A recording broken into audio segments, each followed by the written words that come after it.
Gabriela Rivadeneira, expresidenta de la Asamblea Nacional del Ecuador y directora ejecutiva del Instituto para la Democracia Eloy Alfaro Ideal.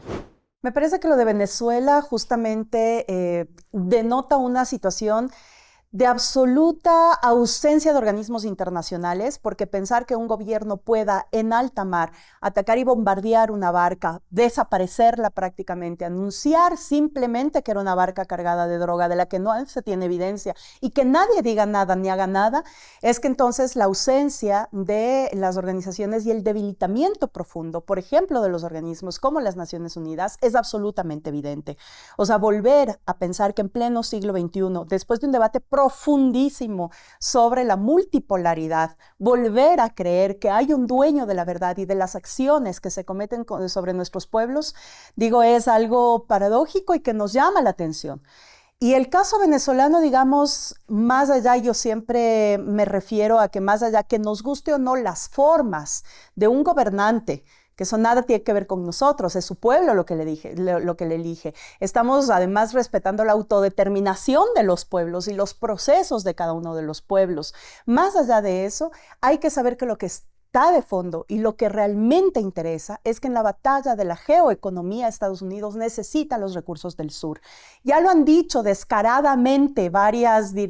personas que han dirigido, por ejemplo, el Comando Sur. Laura Richardson se paseó a nuestra región anunciando descaradamente que eran sus recursos de su territorio. Y lo que tiene Venezuela bajo tierra es la mayor reserva comprobada de petróleo del mundo. Más de 300.000 millones de barriles están en suelo y en tierra venezolana. Cuando comprendemos eso, entonces podemos entender el porqué, la necesidad de Estados Unidos de tener control bajo ese producto bajo tierra, especialmente petróleo, y no hablemos ya de litio y minas, que es otro de los temas que se está hablando a nivel de la región. Entonces comprendemos por qué las medidas y las sanciones unilaterales que ha tomado Estados Unidos, que no es coincidencia que sea Venezuela, hay 30 países productores de petróleo en el mundo con sanciones de Estados Unidos en este preciso momento, es justamente la necesidad de controlar el petróleo frente a las economías de Rusia, China, India, y sin considerar que la semana anterior hubo un encuentro potentísimo en Pekín en el que justamente se manda este mensaje de, a ver, vamos a romper ese mundo unipolar, hay que volver a hablar de las diferencias, también de los encuentros y sobre todo los recursos y de la soberanía de los pueblos, y me parece que eso es algo importante en este momento de la historia. Cuando Estados Unidos viene en una recesión económica ya de al menos 2 últimas décadas, frente a esa recesión económica entonces ha tratado de implementar medidas de control territorial. Valga la pena mencionar que seguimos con 200 años de la doctrina Monroe vigente, lo cual se profundiza en este momento con una militarización excesiva. Y digo, no es primera vez que pasa esto, porque recordemos que a mediados del 2019, el aquel entonces vicepresidente de los Estados Unidos, Mike Pence, recorrió todos los países de la región, invitando a los presidentes al encontrarse en una especie de grupo que le llamaban Venezuelans Meeting, que era justamente los presidentes que rechazaban la presencia de Nicolás Maduro en la presidencia de Venezuela. Entonces digo, esta suerte, lo que hizo ahora Marco Rubio, etcétera, de ir agrupando a los países de la región en contra de uno de los mandatarios de la región, no es nuevo, pero sí cada vez es más agresivo. Entonces lo que vemos es que ante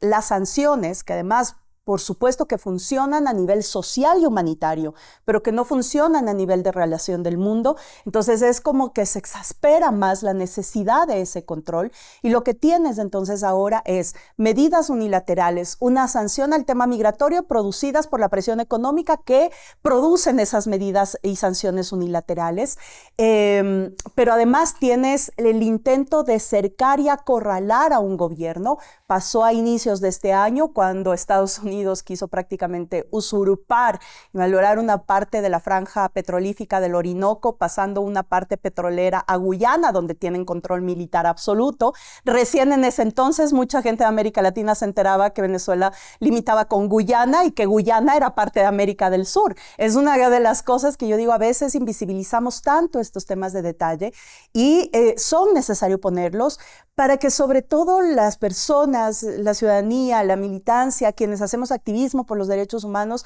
tengamos elementos para no caer en el juego de la retórica mediática en el sentido de decir, ah, no, es un dictador y para variar Estados Unidos, salvador de las democracias, quiere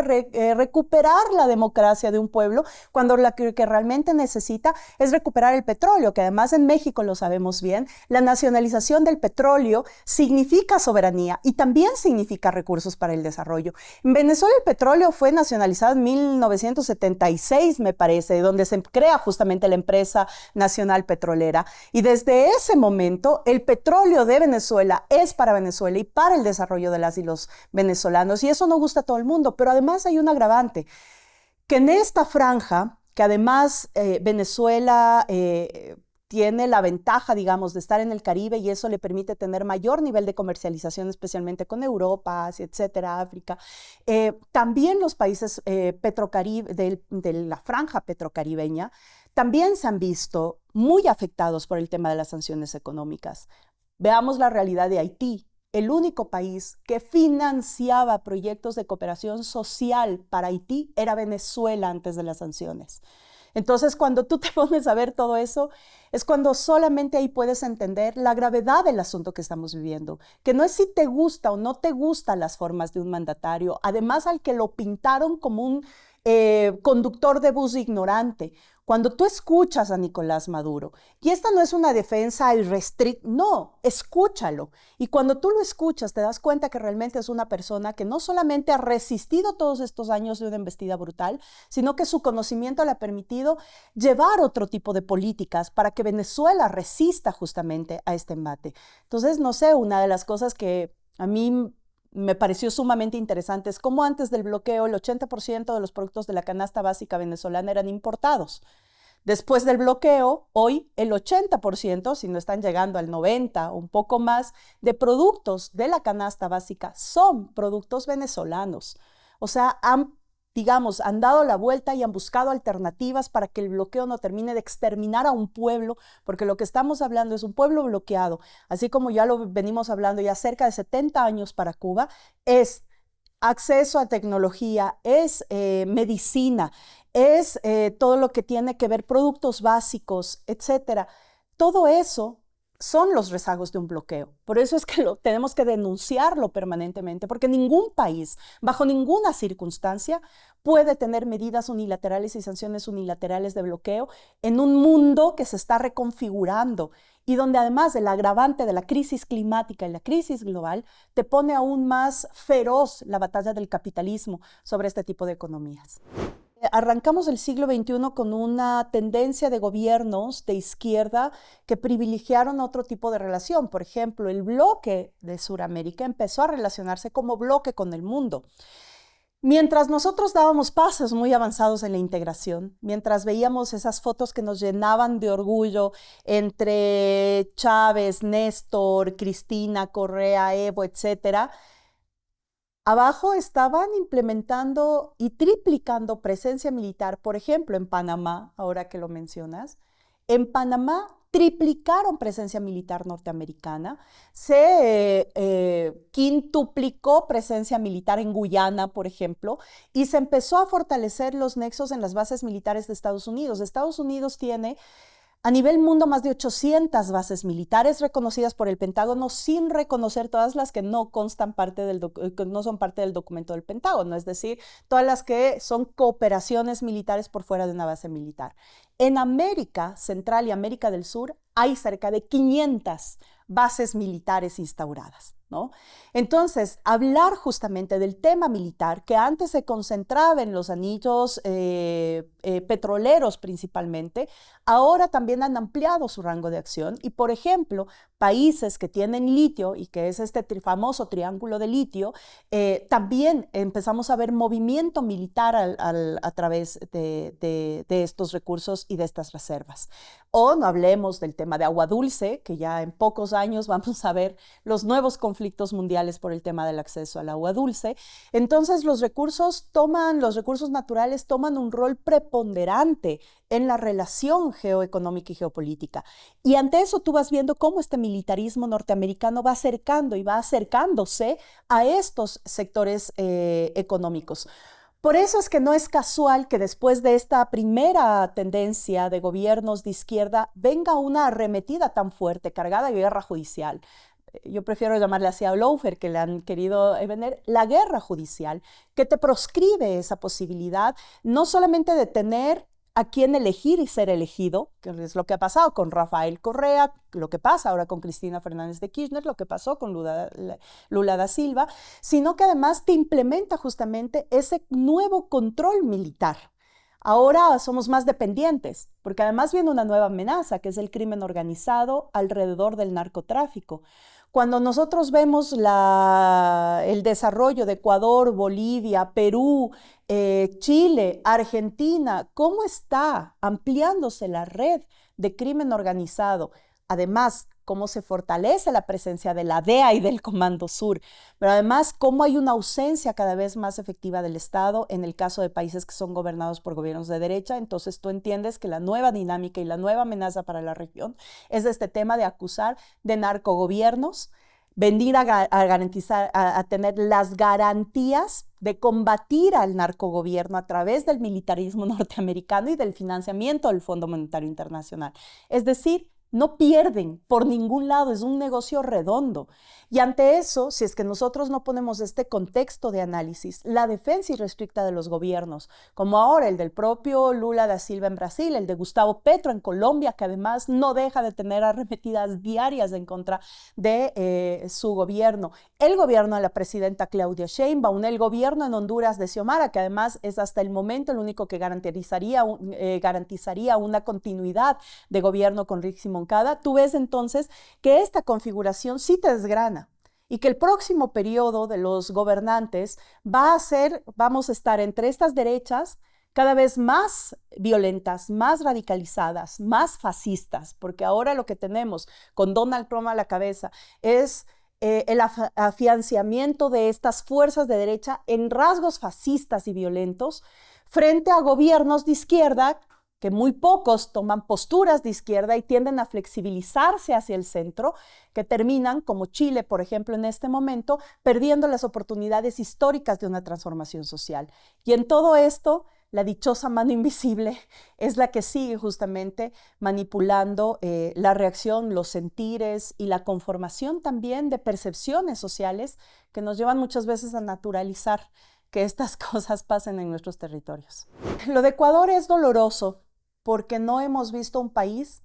que no haya pasado por guerra con una recesión tan rápida, tan fuerte y tan brutal como la que ha tenido Ecuador en estos últimos 8 años. Y lo digo sin exageración, solamente para poner un tema central de la discusión en Ecuador, que son los temas de seguridad. Hace 8 años que dejamos el gobierno liderado por Rafael Correa, el Ecuador era el segundo país más seguro del continente. Era el jaguar, nos pusieron tantos